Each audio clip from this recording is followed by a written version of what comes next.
बिस्मिल्लाहिर्रहमानिर्रहीम। अच्छा, मुनाफिक अज भी हैं, मुनाफिक अज भी ने। यहूदी हज़रत इब्राहीम अलैहिस्सलाम नूं मनदे ने, ठीक है।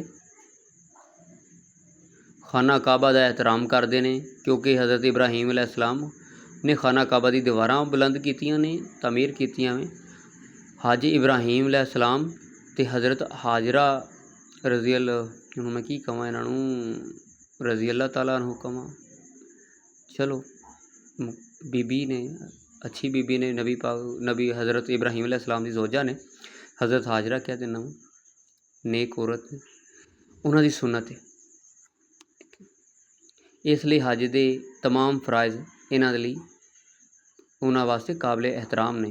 मैं यहूदियों की गल कर रहा वहाँ कि खाना काबा का भी एहतराम करते हैं, हज़रत इब्राहीम अलैहिस्सलाम का भी एहतराम करते हैं, हज़रत हाजरा इन्हां दा भी एहतराम करते हैं, ठीक है। यहूदी हज़रत ईसा अलैहिस्सलाम नूं नहीं मानते तो हज़रत मुहम्मद सल्लल्लाहु अलैहि वसल्लम नूं भी नहीं मानते, बल्कि दुश्मन ने। अंजील दे भी दुश्मन ने, कुरान पाक दे भी दुश्मन ने। हज़रत मुहम्मद सल्लल्लाहु अलैहि वसल्लम ते उन्हां दी आल अलैहिस्सलाम दे भी दुश्मन ने। ये किस्सा मुक्तसर दीने मुहम्मदी दे दुश्मन ने ये जिहड़े यहूदी ने।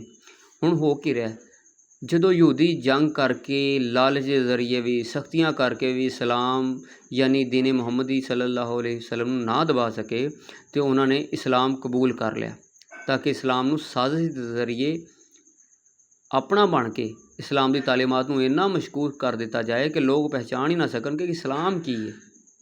यानी कि उन्होंने साजिश सी, जो सब हरबे इस्तेमाल कर ले तो उन्होंने देखा भी हुण करना की चाहिए, लिहाजा वो इस्लाम कबूल करके इस चक्कर से भी हुण इस्लाम की शक्ल विगाड़ दी जाए। हुण दीने मुहम्मदी सल्लल्लाहु अलैहि वसल्लम दे विच दीने इब्राहीमी का भी हिस्सा है, जिस तरह के हज, एहतराम मनना, खाना काबा का एहतराम, आबे जमजम, खाना काबा का तवाफ, शैतान नूं पत्थर मारना, वो भी 3 शैतानां नूं पत्थर मारना। हालांकि शैतान तो एक है, ठीक है, लेकिन तीन पत्थरों नूं मारे जाते ना, यानी कि 3 शैतानां नूं पत्थर मारे जाते हैं। सफ़ा मरवा दे 7 चक्कर लाना, वाल कटवाना, ठीक है, कुर्बानी करना, ईद उल ज़ुहा, हज़रत इस्माईल अलैहिस्सलाम के बच जाने की खुशी के ईद उल ज़ुहा जी मनाई जाती है। अच्छा, इस चीज़ों के यहूदियों को इतराज़ किवें हो सकता है, क्योंकि उन्होंने नस्ल ही उत्थों चल रही, हज़रत इब्राहीम अलैहिस्सलाम तो वड्डा प्यो दादा ही होया। अच्छा, वो मुनाफिक यहूदी इन्हां चीज़ों का एहतराम करते हैं, मगर दीने मुहम्मदी सल्लल्लाहु अलैहि वसल्लम नूं विगाड़ के रख दिता है। वो किवें दसना तुहानूं। दीने मुहम्मदी सल्लल्लाहु अलैहि वसल्लम जो आप सल्लल्लाहु अलैहि वसल्लम के बाद शुरू होया, जिस तरह के कुरान पाक, ये नबी पाक सल्लल्लाहु अलैहि वसल्लम के दौर शुरू होया, इहदे विच अज हर फिरका अलग कुरान लैके फिरदा, यानी तर्जमा अलग कर लिया। ज़ाहिर गल, जो तर्जमा अलग हो गया, तर्जमा भी तो कुरान ही हुंदा है ना। हर फिरके ने अलग-अलग तर्जमा कर लिया, कुरान नूं भी अलग-अलग कर लिया। नमाज हर फिरके की अपनी अलग अलग बना ली, अपने मुख्तलिफ यानी कि डिफरेंट नमाज़ां दे विच भी अपनी अपनी मर्जी शामिल कर ली। रोज़े में भी इख्तलाफ आ गया, कलमे दे भी इख्तलाफ आ गया, तलाक में भी इख्तलाफ, हदीसां भी इख्तलाफ, आले रसूल सल्लल्लाहु अलैहि वसल्लम दे विच भी, तालीमात दे विच भी इख्तलाफ, अहले बैत कौन है इहदे च भी इख्तलाफ, इमाम असल इमाम किहड़े ने इहदे विच भी इख्तलाफ। ओहो, जिहड़े दीन नूं कम अज़ कम 6000 साल पहले दा है, जिहड़ा दीन यानी कि दीन इब्राहीमी, इहदे विच इख्तलाफ ना होने दे बराबर है। मकसद तुसीं वेखो, हज के कामां दे विच इख्तलाफ ही नहीं है, बाल कटवाने तो कटवाने, कुर्बानी करनी तो करनी, अगर 7 चक्कर लाने तो 7 ही लाने ने, ये नहीं कोई कहता 8 ला दो या 9 ला दो, नहीं, ठीक है। ईद उल ज़ुहा भी मनाई जाती है, शैतान नूं पत्थर भी 3 ही मारे जाते हैं, यानी कि जिहड़ा काम यहूदी पहले तो कर रहे थे उहदे च तब्दीली नहीं है, वो ना होने के बराबर इख्तलाफ। लेकिन जिहड़ा दीन मुहम्मदी उहदे विच ढेरा इख्तलाफ।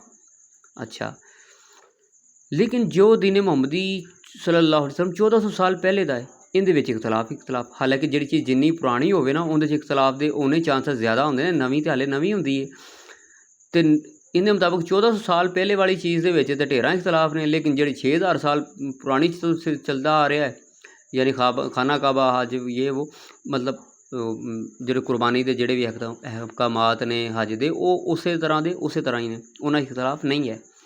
अच्छा, ये भी इसलिए कि मुनाफिक यहूदियों की नस्लां अज भी इस्लाम के भेस विच दीने इस्लाम नूं नुकसान दे रही ने। ਉਹ ਮੌਜੂਦ ਨੇ, ਮੁਸਲਮਾਨਾਂ ਦੇ ਰੂਪ 'ਚ ਮੌਜੂਦ ਨੇ ਉਹ। ਅੱਛਾ, ਉਹਨਾਂ ਦੀਆਂ ਕੁਛ ਨਿਸ਼ਾਨੀਆਂ ਨੇ, ਬਸ ਤੁਸੀਂ ਇਹਨਾਂ ਨੂੰ ਖੁਦ ਹੀ ਪਛਾਣ ਲਵੋ ਕਿ ਉਹ ਕੀ ਨਿਸ਼ਾਨੀਆਂ ਨੇ ਉਹਨਾਂ ਦੀਆਂ, ਜਾਂ ਕਿਵੇਂ ਦੇ ਹੋਣਗੇ ਉਹ ਲੋਕ। ਠੀਕ ਹੈ, ਕਿਉਂਕਿ ਇਸਲਾਮ ਦੇ ਰੂਪ 'ਚ ਨੇ। ਉਹ ਯਹੂਦੀ ਮੁਲਕ ਦਾ ਸਾਥ ਦੇਣਗੇ ਜਿਹੜੇ ਹੋਣਗੇ ਨਾ, ਜ਼ਾਹਰੀ ਗੱਲ ਉਹਨਾਂ ਨੂੰ ਸਪੋਰਟ ਕਰਨਗੇ। ਇੱਥੋਂ ਤੀਕਰ ਕਿ ਯਹੂਦੀ ਮੁਲਕ ਦੀਆਂ ਚੀਜ਼ਾਂ ਵੀ ਇਸਤੇਮਾਲ ਕਰਨਗੇ, ਕਿਉਂਕਿ ਜ਼ਾਹਰੀ ਗੱਲ फ़ायदा ਤਾਂ ਯਹੂਦੀਆਂ ਨੂੰ ਦੇਣਾ ਨਾ, ਉਹਨਾਂ ਅੰਦਰ ਦੀ ਮੁਹੱਬਤ ਤੇ ਉਹਨਾਂ ਦੀ ਯਹੂਦੀਆਂ ਨਾਲ। ਉਹ ਯਹੂਦੀਆਂ ਦੇ ਖਿਲਾਫ ਅਮਲੀ ਤੌਰ 'ਤੇ ਵੀ ਕੁਛ ਨਹੀਂ ਕਰਨਗੇ। ਠੀਕ ਹੈ, ਅਮਲੀ ਤੌਰ 'ਤੇ ਵੀ ਕੁਛ ਨਹੀਂ ਕਰਨਗੇ, ਜ਼ੁਬਾਨੀ ਤਾਂ ਬੜਾ ਕੁਛ ਕਹਿਣਗੇ। ਉਹ ਸਭ ਤੋਂ ਜ਼ਿਆਦਾ ਅੱਲਾਹ ਨੂੰ ਤਰਜੀਹ ਦੇਣਗੇ, ਹੱਤਾਂ ਕਿ ਹਜ਼ਰਤ ਮੁਹੰਮਦ ਸੱਲੱਲਾਹੁ अलैहि वसल्लम ਨੂੰ ਵੀ ਉਹ ਮੁਕਾਮ ਨਹੀਂ ਦੇਣਗੇ ਜਿਹੜਾ ਹੱਕ ਬਣਦਾ ਹੈ। ਬਸ ਉਹ ਕਹਿਣਗੇ ਅੱਲਾਹ, ਉਸ ਤੋਂ ਇਲਾਵਾ ਹੋਰ ਕੁਛ ਨਹੀਂ। ਮੈਂ ਕਿਸੇ ਦੇ ਇੱਥੇ ਅਟੈਕ ਨਹੀਂ ਕਰ ਰਿਹਾ, ਮੈਂ ਸਿਰਫ ਯਹੂਦੀਆਂ ਦੀ ਗੱਲ ਕਰ ਰਿਹਾ, ਕਿਉਂਕਿ ਉਹ ਅੱਲਾਹ ਨੂੰ ਮੰਨਦੇ ਨੇ ਪਰ ਹਜ਼ਰਤ ਮੁਹੰਮਦ ਸੱਲੱਲਾਹੁ अलैहि वसल्लम ਨੂੰ ਨਹੀਂ ਮੰਨਦੇ, ਅੰਦਰੋਂ ਨਹੀਂ ਮੰਨਦੇ। ਹੁਣ ਦੀਨ ਮੁਹੰਮਦੀ सल्लल्लाहु अलैहि वसल्लम ये की है, अहले बैत नाल मुहब्बत करना, दीन सिर्फ अहले बैत तो लेना, यह दीन मुहम्मदी है। दरूद सिर्फ अहले बैत अलैहिस्सलाम ते है। जिहड़ा मुहम्मद सल्लल्लाहु अलैहि वसल्लम दा गुलाम है वो मौला अली अलैहिस्सलाम दा गुलाम है। यह दीन मुहम्मदी है, जिसका मैं मौला उसका अली मौला। ये घराना नूर है, नापाकी इन्हां तो दूर है। सिर्फ इहो ही सैयद ने, गैब जाणदे ने, इन्हां तो गलती नहीं हुंदी। इन्हां दुनिया विच आउण दा वो तरीका नहीं जो आम इंसानां दा है। ये दीन मुहम्मदी है। ਹੁਣ ਉਹ ਜਿਹੜੇ ਲੋਕ ਨੇ ਜਿਹੜੇ ਕੁਛ ਉਸ ਤਰ੍ਹਾਂ ਦੇ ਨੇ, ਉਹ ਕੀ ਕਹਿੰਦੇ ਨੇ, ਜ਼ਾਹਰੀ ਗੱਲ ਉਹਨਾਂ ਦੀ ਸ਼ਾਨ ਘਟਾਉਣ ਦੀ ਸ਼ੁਰੂ ਕਰਨੀ। ਕਹਿੰਦੇ ਨੇ ਅਹਿਲੇ ਬੈਤ ਨਾਲ ਮੁਹੱਬਤ, ਉਹ ਕਹਿੰਦੇ ਅਹਿਲੇ ਬੈਤ ਨਾਲ, ਉਹ ਅਹਿਲੇ ਬੈਤ ਨਾਲ ਦੁਸ਼ਮਣੀ ਉਹਨਾਂ ਦੀ ਸਾਬਤ ਹੋਏਗੀ। ਤੁਹਾਨੂੰ ਹੈ ਹਕੀਕਤ ਗੱਲ ਹੈ, ਉਹਨਾਂ ਦੀ ਅਹਿਲੇ ਬੈਤ ਨਾਲ ਦੁਸ਼ਮਣੀ ਸਾਬਤ ਹੋਏਗੀ। ਕਰਾਸ ਮਾਰ ਦਿੱਤਾ ਉਹਨਾਂ ਇੱਥੇ ਹੀ।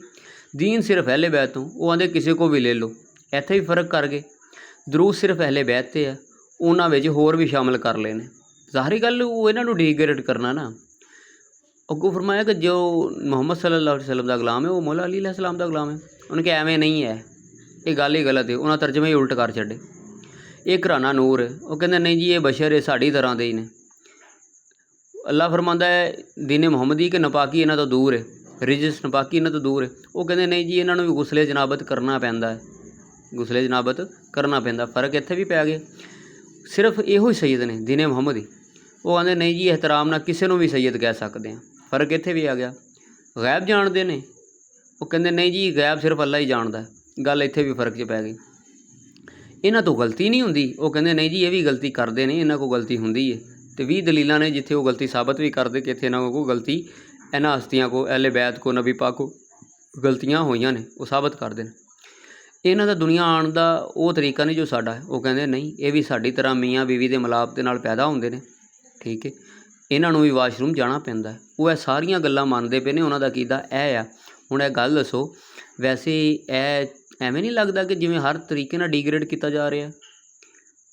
ਯਾਨੀ ਕਿ ਇੱਧਰ ਤੇ ਜੋ ਅੱਲਾਹ ਤੇ ਅੱਲਾਹ ਦੇ ਫਰਮਾਨ ਦੇ ਮੁਤਾਬਿਕ ਉਹ ਤੇ ਇਹ ਚੀਜ਼ਾਂ ਨੇ, ਪਰ ਉਹ ਜੋ ਲੋਕ ਨੇ ਉਹਨਾਂ ਦੀਆਂ ਵਿੱਚ ਕੁਛ ਇਹ ਚੀਜ਼ਾਂ ਹੋਣੀਆਂ ਨੇ।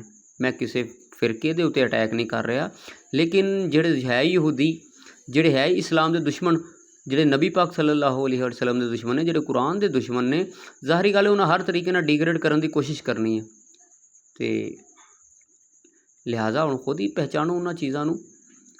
ਦੀਨ ਮੁਹੰਮਦੀ ਉੱਤੇ ਕੌਣ ਲੋਕ ਚੱਲ ਰਹੇ ਨੇ ਅਤੇ ਕਿਹੜੇ ਲੋਕ ਨੇ ਜਿਨ੍ਹਾਂ ਦਾ ਅੱਜ ਵੀ ਯਹੂਦੀਆਂ ਨਾਲ ਰਾਬਤਾ ਕਾਇਮ ਹੈ, ਅੱਜ ਵੀ ਅੰਡਰਗਰਾਊਂਡ ਯਹੂਦੀਆਂ ਦੇ ਤਾਬੇ ਦੇ ਵਿੱਚ ਨੇ। ਅਤੇ ਯਹੂਦੀ ਇਸਲਾਮ ਦਾ ਦੁਸ਼ਮਣ ਹੈ ਜੀ, ਯਹੂਦੀ ਕੁਰਾਨ ਪਾਕ ਦਾ ਦੁਸ਼ਮਣ ਹੈ, ਯਹੂਦੀ ਨਬੀ ਪਾਕ ਸੱਲੱਲਾਹੁ अलैहि वसल्लम ਦਾ ਦੁਸ਼ਮਣ ਹੈ।